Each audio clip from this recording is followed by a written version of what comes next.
Bonjour à toutes et à tous. Donc, on se connecte tranquillement. Je me connecte sur mon téléphone également pour pouvoir voir vos commentaires. Parfait. Donc, tout fonctionne, tout est beau, je suis connectée. Il ne reste plus que vous à vous connecter. Donc, je me présente, je m'appelle Marion Duval, je travaille chez Action Logement Lanaudière. Puis aujourd'hui, je vais vous faire un atelier virtuel sur l'harcèlement. Donc, je vais juste attendre un petit peu pour que les gens aient le temps de se joindre à nous, puisque je viens juste de lancer le Facebook Live. Si jamais vous m'écoutez en rediffusé, voilà, donc plus tard, un autre jour, un autre moment que ce en direct, je vous invite à faire avancer un petit peu. Si vous avez écouté nos autres vidéos également, je vous invite à sauter la partie où je parle d'Action Logement Lanaudière. Vous avez un peu compris le concept puis notre organisme. Si c'est votre premier atelier, je vous invite à rester avec moi. Donc, je vais commencer avec la présentation de l'organisme pour lequel je travaille et qui vous présente aujourd'hui cette vidéo. Donc, Action Logement Lanaudière, c'est un organisme de défense des droits individuels et collectifs des locataires pour la région de Lanaudière. C'est un comité logement. Il y en a des comités logements, il y en a partout à travers le Québec, soit par ville ou par région. Ça dépend encore. Nous, on est un organisme régional. On est un organisme communautaire autonome, ce qui veut dire qu'on est indépendant puis qu'on répond à certains critères euh, pour pouvoir être autonome, indépendant et avoir ce label-là, pour ceux qui connaissent les organismes. Sinon, sachez juste qu'on est totalement indépendant. On dessert toute la Naudière, comme je viens de le dire, donc 59 municipalités, mais on est basé à Joliette. Mais la magie du virtuel fait qu'on peut être un peu partout.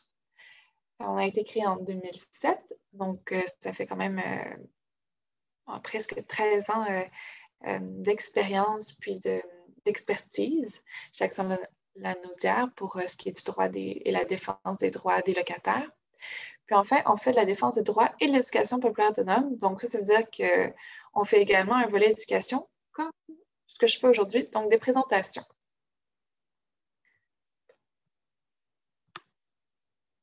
Alors, quand on parle de défense individuelle versus défense collective, la défense individuelle, ça veut dire un soutien. On offre un soutien lorsque les locataires ont des problèmes liés à leur logement, soit le logement lui-même a un problème, puis on ne sait pas comment s'y prendre pour que le propriétaire le règle, ou encore c'est la relation avec le propriétaire qui est difficile. Comme par exemple en cas d'harcèlement, dont on va parler aujourd'hui. Également, on offre une écoute, une aide, un accompagnement parce que chaque situation est différente. Puis, quand on a des problèmes avec notre logement, surtout en temps de pandémie, vu qu'on y passe beaucoup de temps, ça draine beaucoup d'énergie. Donc, nous, on est là pour écouter les locataires, puis les rediriger vers les bonnes ressources, puis pour leur donner aussi des outils. Finalement, nous, on n'est pas des avocats, on ne donne pas des conseils juridiques, on est là pour donner des informations pour que le locataire fasse des choix éclairés. Donc, par exemple, je vis un problème de salubrité, qu'est-ce que je fais? Ben, nous, on ne peut pas dire, ah, fais ça, ça, ça. Non, on va dire, ben, voici toutes les options que vous avez. Puis la personne connaît le mieux sa propre situation, puis sa propre énergie, puis ses propres moyens. Donc, elle va être capable de prendre la meilleure décision pour elle.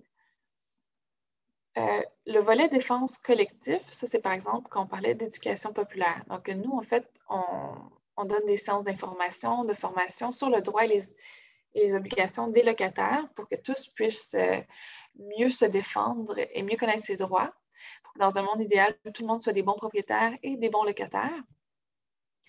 Mais notre but, c'est aussi de sensibiliser le gouvernement puis les autres instances pour que des actions soient prises pour aider les locataires. Donc, on fait des actions collectives telles que des manifestations, des pétitions, des campagnes de lettres, des campagnes d'information, de vidéos pour pouvoir publiciser certains problèmes des locataires. Puis également, on fait du lobbying, ce qu'on appelle, là, quand on fait des démarches plus auprès des élus pour que les problèmes des locataires soient réglés. Voilà. Donc, aujourd'hui, je présente un atelier Facebook. Il va y avoir encore 4 autres ateliers Facebook, normalement animés par moi. Bonjour. Les premiers ateliers ont plus été animés par Julien. Là, je vais prendre le relais. On a également une clinique Zoom qui va arriver le 4 mars. Donc ça, c'est si jamais vous avez assisté à certains de nos ateliers puis vous avez des questions, je vous invite à venir, puis vous allez pouvoir parler avec moi ou Julien le midi ou le soir. Donc, on en a une sur l'heure du midi puis une sur l'heure du souper pour pouvoir répondre à vos questions si jamais vous vivez des problématiques puis que nos séances d'information n'ont pas été assez claires. Donc, ce dont je vais parler aujourd'hui, puisqu'on parle dans nos vidéos, s'applique seulement au Québec, parce que nous, on travaille avec le Code civil du Québec. Donc, désolé pour nos amis des autres provinces. Alors, l'harcèlement ou le conflit. Aujourd'hui, je vais vous parler d'un petit guide pratique sur le conflit et l'harcèlement. Comment bien le distinguer, puis comment bien réagir si jamais on pense être en situation d'harcèlement. Donc, mon plan est en 5 parties. D'abord, on va définir ce qu'est le conflit et définir ce qu'est le harcèlement pour ensuite pouvoir faire la différence entre les deux. Ensuite, on va parler, bon, je pense être victime d'harcèlement, qu'est-ce que je fais? Puis, on va voir quelques exemples pour peut-être s'illustrer un peu mieux c'est quoi la différence. Et ensuite, je vais vous parler des outils qui peuvent vous aider si jamais vous vivez des situations d'harcèlement ou même peut-être de conflit pour éviter que ça dégénère en harcèlement. Comment bien s'organiser pour que ça se passe mieux. Donc, le conflit. Qu'est-ce que le conflit? Tout le monde sait un peu c'est quoi le conflit, mais c'est quoi? C'est un désaccord entre minimum 2 parties. Quand je parle de partie, la partie, c'est partie 1, le propriétaire, puis la partie 2, le locataire. Le propriétaire peut être plusieurs personnes. Parfois, c'est un groupe aussi, c'est une entreprise. Puis nous, le locataire, on peut être aussi plusieurs personnes. On est souvent une famille ou des colocs. Bref, quand on parle de partie, c'est propriétaire, locataire, mais ça ne veut pas dire que c'est 2 personnes individuelles. Même si souvent, en période de conflit, ça va être quand même 2 personnes qui vont plus être en conflit. Donc, quand on parle de conflit également, on parle d'émotions négatives qui conduisent à des réactions. Personne n'aime ça être en conflit. Si on est en désaccord avec quelqu'un, c'est sûr que le ton, par exemple, va monter. Personne aime être en désaccord, puis personne aime que quelqu'un lève le ton. Donc, si quelqu'un lève le ton, je risque moi aussi d'élever le ton. Donc, vous voyez, je vais juste prendre ma souris. C'est un peu l'idée. C'est également de l'incivilité. L'incivilité, ça va être justement monter le ton, être moins poli. Donc, on va dire être mal poli. C'est toutes des conduites qui sortent des belles relations cordiales. Et on ne tombe pas encore dans l'harcèlement, mais quelqu'un qui claque la porte parce qu'il n'est pas content, c'est plus de l'incivilité, vous comprendrez. Finalement, c'est important de le mentionner, le conflit, c'est difficile à vivre pour tout le monde. Donc, c'est difficile à vivre pour le locataire qui est en conflit avec son propriétaire, mais ce n'est pas le fun non plus pour le propriétaire. Donc, s'il y a un truc à retenir, c'est que ce n'est pas le fun pour personne le conflit. Puis surtout, c'est qu'on a souvent besoin d'aide pour le régler. Il n'y a pas que le harcèlement qui est une situation qui souvent dégénère, le conflit aussi. Donc, il ne faut pas hésiter à aller chercher des ressources ou de l'aide parce qu'on ne veut pas que le conflit dégénère en harcèlement. Pourquoi j'insiste sur toujours ce petit mouvement-là? C'est que la chose à retenir dans le conflit, c'est que c'est pas le fun pour personne, mais c'est surtout qu'on est sur la même émotion, souvent. Il n'est pas content, je ne suis pas content, on se parle fort, on se parle mal, les deux, on est malheureux dans notre coin ou les deux, on est fâchés. Ben, c'est ça. Le conflit, c'est quand c'est réciproque. On va dire ça comme ça. Alors que l'harcèlement, souvent, c'est un conflit qui dégénère. Donc, il va y avoir des conduites vexatoires. C'est mot difficile à prononcer ici. Vexatoire. C'est quoi une conduite vexatoire? C'est une conduite qui va souvent porter atteinte aux personnes. Donc, je vais vous en donner une petite liste plus tard. Là. Je ne vais pas commencer à le définir ici, mais gardez ça en tête. Une conduite vexatoire, il va y avoir une forme de violence. Ça peut être la violence verbale, violence physique, violence psychologique aussi, si on se sent espionné, si on se sent oppressé. Souvent, ce qui compte en ligne aussi avec le harcèlement, c'est la répétition. Excusez-moi pour la souris qui bouge. Donc, il y a de la répétition. Ce n'est pas juste un événement isolé. Puis aussi, souvent, ça va empirer. Mais ce n'est pas parce qu'on m'appelle une fois que c'est le harcèlement. Si on m'appelle plusieurs fois par jour, là, oui, ça peut devenir le harcèlement. Par contre, s'il y a un acte très grave qui survient, par exemple, je ne sais pas, moi, violation de l'intimité de la personne, bien, ça peut être aussi également considéré comme de l'harcèlement. Donc, règle générale, il y a de la répétition, mais ce n'est pas une règle absolue. Sur la personne qui vit le harcèlement, il y a des conséquences. Tout à l'heure, je disais, ben, le conflit, c'est pas le fun pour personne. Personne n'aime vivre avec ça, donc tout le monde dort plus mal, les relations sont plus désagréables. Mais en situation de harcèlement, là, les conséquences deviennent plus lourdes. La personne, elle se sent plus bien chez elle, elle se sent oppressée peut-être, elle va développer des réactions de stress, d'anxiété, d'évitement. Donc, les conséquences deviennent plus lourdes et surtout, elles prennent plus d'espace. C'est pas juste quand je suis en conflit direct avec mon propriétaire puis que je rumine pendant ma soirée puis pendant ma nuit. Non, là, ça prend vraiment beaucoup plus de place dans notre tête puis dans notre vie. Je suis mal avec ma souris, excusez-moi. Donc, comme je disais, le milieu de vie devient néfaste. Le simple fait d'être dans notre appartement peut créer des réactions de stress ou d'angoisse parce qu'on l'associe à cet harcèlement-là, à ce conflit-là qui a dégénéré, peut-être. Des fois, je dis que c'est un conflit qui dégénère. Ce n'est pas toujours le cas. Hein. Ça peut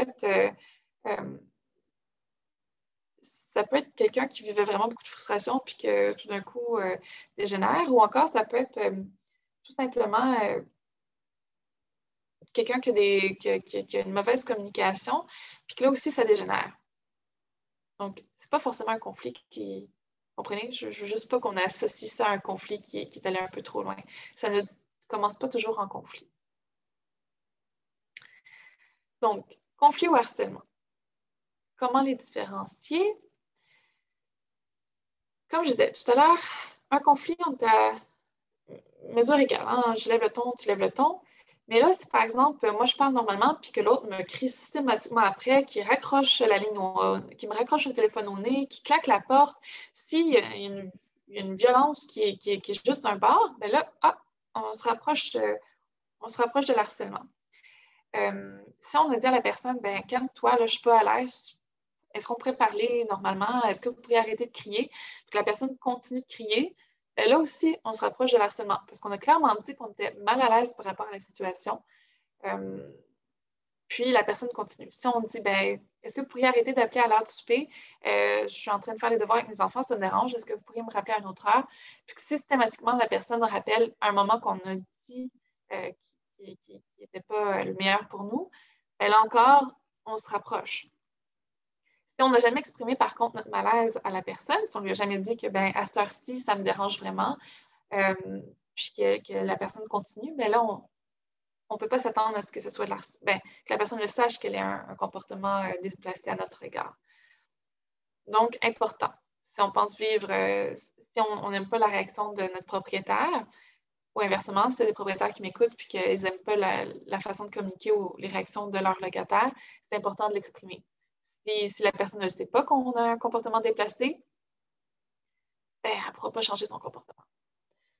Ensuite, une personne extérieure et raisonnable serait aussi affectée par les agissements. Quand on parle d'une personne extérieure et raisonnable, c'est quoi? C'est que quand on est dans une relation interpersonnelle avec quelqu'un, on vit les choses différemment, on vit les choses plus personnelles. Personne n'aime se faire claquer la porte au nez. Donc, même si je ne connais pas la personne, ce n'est pas un agissement que je vais aimer. Quand on parle de personne extérieure raisonnable, c'est que si on parle de notre histoire à quelqu'un qui ne l'a pas vécu, puis que cette personne-là, dans un autre contexte, elle vivrait aussi très mal, bien là, c'est déjà un indice que, là, on a peut-être franchi les limites là, de ce qui est acceptable. Donc, la personne extérieure raisonnable, c'est quelqu'un qui ne serait pas dans notre relation interpersonnelle, donc qui n'aurait pas notre passé aussi avec la personne, puis qui est raisonnable, donc qui a des réponses raisonnables, serait affecté par nos agissements. Là, quand on parle de réaction raisonnable, je vais faire un petit parallèle gros, là, mais par exemple, un enfant n'a pas toujours des réactions raisonnables parce qu'il y a encore un apprentissage émotif à faire. Donc, quand on parle de personnes raisonnables, c'est quelqu'un qui, en général, a des réactions jugé par le commun des mortels comme raisonnable. La personne va au-delà de ses droits et obligations. Donc, un propriétaire, excusez-moi, mon téléphone, voilà, je suis de retour. Euh, Le propriétaire a le droit de venir dans notre appartement s'il y a des travaux d'urgence, s'il y a un dégât d'eau au-dessus, puis que le locataire au-dessus l'appelle, puis lui dit il y a vraiment un gros dégât d'eau, il faudrait que tu viennes voir. Puis là, il va voir dans son logement, puis là, il se dit oh mon Dieu, ben, il y a sûrement des problèmes en bas, il faut que j'aille voir s'il y a des problèmes en bas. Donc, dans ce contexte-là, il a le droit de venir, le propriétaire. Mais admettons qu'on n'est pas dans une situation d'urgence, puis que le propriétaire juste décide de venir. Puis qui rentre chez nous sans nous informer, puis sans nous avoir demandé la permission, puis qu'il n'y a pas de situation d'urgence, bien là, il va au-delà de ses droits et de ses obligations. C'est son droit de venir visiter une fois de temps en temps pour s'assurer que le logement est dans un bon état, puis qu'il est bien entretenu. Mettre des caméras dans la maison, ça, c'est pas dans son droit. Enfin, on met une pression excessive pour obtenir quelque chose. Un propriétaire qui veut qu'on quitte, puis qui nous le répète, puis qui nous met de la pression pour qu'on quitte, bien là, ça, c'est pas correct. Un propriétaire qui demande son loyer, par contre, ça, ben, c'est dans ses droits. Donc, c'est ça. Mais une pression excessive pour obtenir quelque chose. Gardez ça en tête aussi, parce que l'harcèlement n'a rarement pas de but. Hein. C'est souvent pour obtenir quelque chose en échange. Désolée, je me répète. Maintenant, excusez-moi, il faut juste que je bouge ma petite image. Donc, le Bureau d'intervention et de prévention des conflits de la violence de Polytechnique de Montréal a fait un petit tableau que j'ai pensé qui pourrait résumer quand même bien mon point puis qui pourrait vous aider à comprendre c'est quoi la différence entre de l'harcèlement et l'incivilité. Donc, les faits affectant la personne raisonnable dont je viens de vous parler. Donc, déjà, il y a la conduite vexatoire qu'on va voir plus tard. Donc, il faut qu'il y ait tous ces critères-là pour que ce soit de l'harcèlement. Il faut que ce soit vexatoire, il faut que ce soit répété ou grave, il faut que ce soit hostile ou non désiré. Puis là, le non désiré, c'est comme j'ai dit tout à l'heure, les limites ont été exprimées ou alors encore les limites du commun des mortels ont été franchies. Puis là, on est dans l'hostilité. Donc, il faut qu'il y ait ce critère-là également. Il faut que, bon, là, il parle du milieu de travail ou d'études, parce que c'est polytechnique. Là, nous, on va parler le milieu de vie est devenu néfaste. Donc, ça veut dire que là, les proportions que ça a pris, le conflit ou l'harcèlement est devenu tellement gros que je ne suis plus bien chez moi. Puis, il y a une atteinte à la dignité ou à l'intégrité. Parce que quand on parlait, par exemple, de milieu de vie néfaste, ben, si mon propriétaire se met à appeler mon boss, par exemple, mes collègues de travail pour répandre des rumeurs sur moi, s'ils colportent des rumeurs puis des fausses nouvelles sur moi à mes voisins autour pour que les gens aient une mauvaise opinion de moi, bien ça fait partie des conduites vexatoires qui ont une atteinte à ma dignité ou à mon intégrité. S'il y a l'humiliation, par exemple, si on est tout le temps rabaissé devant nos pairs ou devant nos voisins, bien là aussi, il y a une conduite vexatoire, puis c'est une atteinte à notre dignité ou à notre intégrité. On est rabaissé. L'incivilité, qui lui est plutôt de l'ordre du conflit, c'est que ben là, on a une conduite qui s'écarte des normes de respect. Par exemple, ben, c'est pas très respectueux de claquer la porte au nez ou de hausser la voix ou de crier ou de claquer la porte, mais c'est juste pas respectueux. La politesse, par exemple, justement, d'utiliser des mots peut-être qui dépassent notre pensée des fois. La courtoisie, manquer de courtoisie, manquer de collaboration. Donc, être de mauvaise foi une fois de temps en temps, c'est pas forcément de l'harcèlement. Là. Quand en situation de conflit, ça peut arriver à tout le monde de ne pas vouloir collaborer parce qu'on est un peu fâché contre l'autre personne. Puis manquer de savoir-vivre. Encore une fois, le claquage de porte, raccroché au nez, tout ça. Je vous ai nommé tout ce qui faisait la différence entre de l'incivilité puis de l'harcèlement ou le conflit puis l'harcèlement, mais sachez que seulement un juge peut déclarer qu'il s'agit bien d'harcèlement. Un juge, puis vous pouvez toujours demander l'avis à un avocat parce que les avocats peuvent donner un avis juridique qui peuvent dire moi je pense qu'un juge va dire qu'en effet c'est de l'harcèlement, donc ou je pense qu'on a une cause d'harcèlement ici, on pourrait aller voir le juge. Il n'y a pas d'autres ressources qui peuvent vous donner cet avis-là qu'un juge ou qu'un avocat. Donc, vous pouvez aller voir vos comités logement si vous pensez vivre ces situations-là, puis ils vont vous accompagner dans le processus, mais sachez que il n'y a personne d'autre qu'un juge qui peut déterminer si oui ou non il s'agit d'une situation de harcèlement. Au point de vue légal, hein, je ne suis pas en train de dire ce que vous vivez n'est pas de harcèlement. Mais c'est plutôt si jamais vous décidez de demander un dédommagement. Alors, quand on est victime d'harcèlement, la démarche à suivre. Donc, premièrement, tout à l'heure, je l'ai dit, c'est très important d'exprimer son refus puis ses limites. Donc, de dire qu'on n'accepte pas la situation, puis que là, vraiment, le comportement de l'autre dépasse ses limites, puis nous met mal à l'aise ou nous met inconfortable. C'est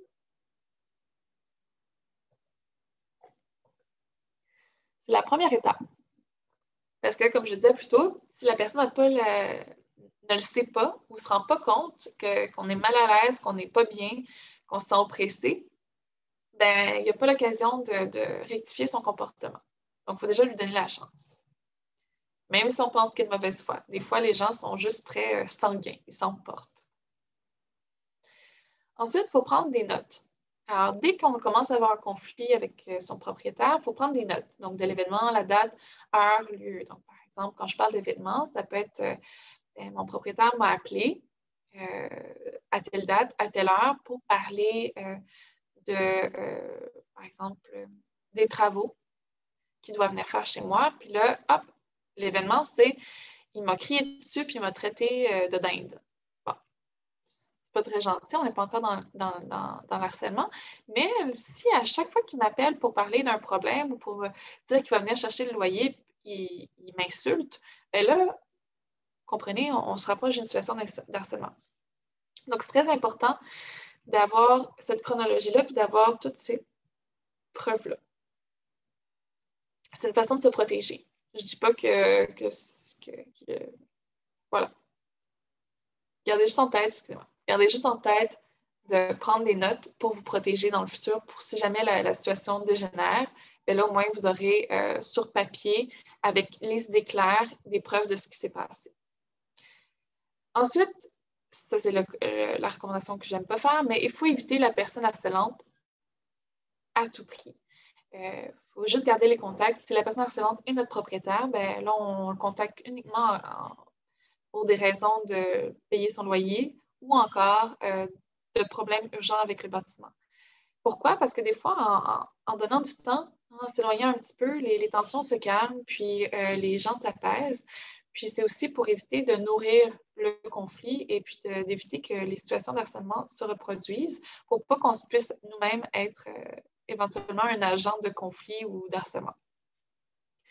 Donc, pour se protéger, on prend nos distances et on évite de répondre, on évite les contacts. Ensuite, il faut envoyer une mise en demeure pour que les agissements cessent. Donc là, on revient un peu au point numéro 1. Si la personne n'a pas compris quand on lui a demandé en personne ou verbalement de cesser ses agissements, bien là, il faut lui mentionner légalement par écrit avec une mise en demeure.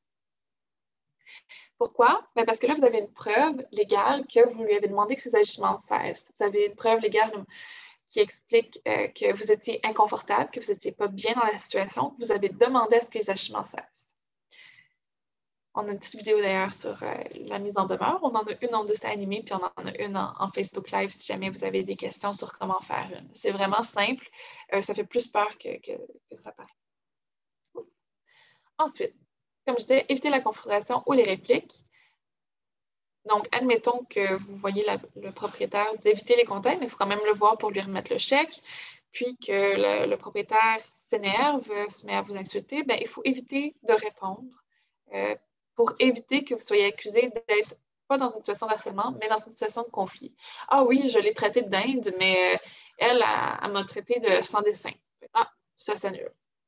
Voilà, ça pourrait être un argument que le propriétaire pourrait amener. Donc voilà. Donc, on évite de tomber dans la réplique, c'est difficile, surtout si on a une personne qui est un peu, comme je le disais tantôt, sanguine, qui prend les choses à cœur puis qui s'emporte, mais c'est important pour vous protéger pour le futur. Et enfin, ben, n'attendez pas. Si jamais vous ne vous sentez pas bien dans la situation, si jamais vous sentez moindrement que votre intégrité, vous vous sentez en danger, vous sentez que les proportions, que les agissements ou que les actes prennent des proportions pas normal, ben, il faut porter plainte. Là, pas juste au tribunal administratif du logement, vous pouvez aussi faire appel à la police, donc faire une plainte au criminel. L'un n'empêche pas l'autre. Donc, attendez pas d'avoir assez de preuves pour pouvoir aller voir le tribunal administratif du logement pour demander un dédommagement ou pour demander que ça cesse. Si jamais vous ne vous sentez pas bien dans une situation, appelez la police. Il vaut mieux prévenir que guérir, parce que des fois, les situations enveniment vraiment vite, puis l'action de la police peut éviter pas mal de dégâts. OK. Donc là, on a parlé beaucoup de si c'était le propriétaire qui faisait de l'harcèlement, mais quand un conflit dégénère, des fois, c'est nous qui sommes dans le tort.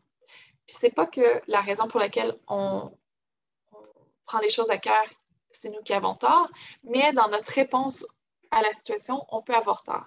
Puis nous, en tant que locataire, on peut devenir l'harceleur du propriétaire. Donc, il faut faire très attention à nous de ne pas tomber dans l'harcèlement non plus, parce qu'on ne voudrait pas que ça se retourne contre nous. Parce que tous les recours que le locataire a, ben, le propriétaire aussi les a.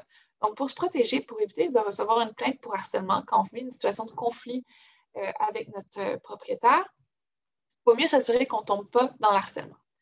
Donc, il faut éviter les appels répétés. Si jamais le propriétaire ne nous répond pas quand on appelle ou qu'il nous répond toujours la même chose quand on appelle, mais on passe à la prochaine étape qui est une mise en demeure. Par contre, attention, encore une fois, une mise en demeure, c'est suffisant. On n'en va pas 5, 6, 7. Une mise en demeure avec toutes les choses qu'on a à dire, c'est suffisant. Après ça, il faut aller voir le tribunal si on veut que les choses avancent.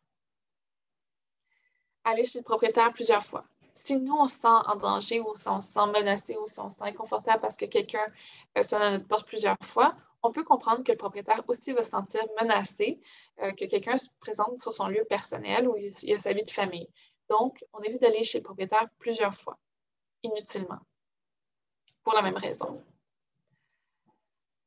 Parce que comme j'ai dit, même si vos raisons sont bonnes, il y a toujours des avantages du locataire d'insister personnellement pour que les choses changent ou que les choses bougent. Donc, si jamais on veut que des travaux soient faits, qu'on a d'autres requêtes au propriétaire ou qu'on veut qu'il cesse certains agissements ou qu'on veut qu'il agisse parce que, je ne sais pas moi, les voisins font trop de bruit, il faut vraiment faire attention à ne pas que la situation se retourne contre nous puis que notre problème d'insalubrité se transforme en situation où le propriétaire fait une plainte pour harcèlement contre nous. Maintenant, voyons des petits exemples de ce qui est du harcèlement et ce qui n'est pas du harcèlement pour s'assurer qu'on arrive bien à faire la distinction entre les deux. Qu'est-ce que du harcèlement? Alors, couper l'électricité comme moyen de pression sur les locataires parce qu'ils n'ont pas payé leur loyer à temps, c'est un acte grave qui pourrait être de l'harcèlement. Même chose avec couper l'eau chaude ou peu importe, un service qui est inclus dans votre bail. Menacer de retirer des services. Vous avez un logement fourni, puis là, tout d'un coup, si tu ne fais pas ça, je vais venir chercher tous mes meubles. Non, menacer en général, ça peut être constitué comme, ça peut devenir de l'harcèlement. C'est souvent une conduite vexatoire qui est considérée comme l'harcèlement. Puis de menacer de couper un service essentiel, ben là, c'est d'autant plus grave. Enlever la porte. Oui, ça s'est vu, des propriétaires qui enlevaient la porte des locataires comme moyen de pression. C'est un acte grave qui pourrait être considéré comme de l'harcèlement. Atteinte à la réputation. Tout à l'heure, j'en parlais. Colporter des rumeurs, aller répandre des informations personnelles autour aux voisins, au travail, si jamais on connaît le lieu du travail. Ça constitue un acte d'harcèlement. Surveiller les faits et gestes. Déranger sans arrêt le locataire. Tantôt, je disais le locataire qui se pointe chez le propriétaire, c'est la même chose. Si le propriétaire nous appelle toujours à l'heure des repas, qu'il nous appelle très, très tôt le matin, qu'il sonne chez nous, puis qu'on est constamment dérangé, ça peut constituer de l'harcèlement. Ce qui n'est pas de l'harcèlement. Là, c'est quand on rentre dans les droits. Ce que le propriétaire a le droit de faire. Faire une mise en demeure. Recevoir une mise en demeure, recevoir 2 mises en demeure, c'est pour 2 causes différentes, ce n'est pas de l'harcèlement.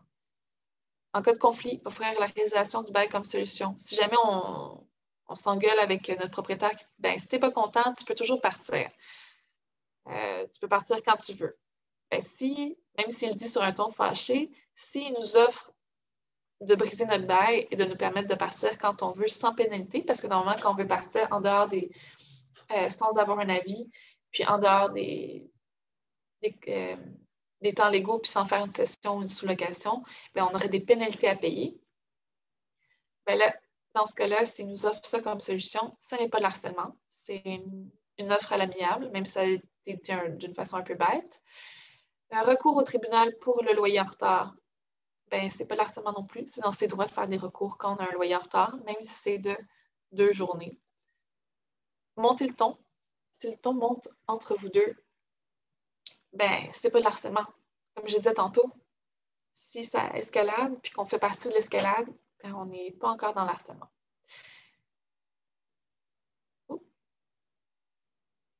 Alors, des outils. Puis là, je vais vous parler de c'est quoi conduite vexatoire, donc je vous parle depuis tout à l'heure.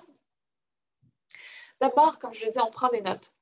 On se fait un tableau, puis on fait l'inventaire des conduites vexatoires. Donc là, vous avez un petit tableau que vous voyez sur l'écran avec les attitudes et comportements du propriétaire, puis les attitudes et comportements du locataire. Ça va vous aider à faire la différence. Est-ce que je suis en ce moment dans le conflit ou est-ce que je suis dans l'harcèlement? Si vous voyez que les comportements de l'un est vraiment plus rempli que les comportements de l'autre, vous avez une petite idée.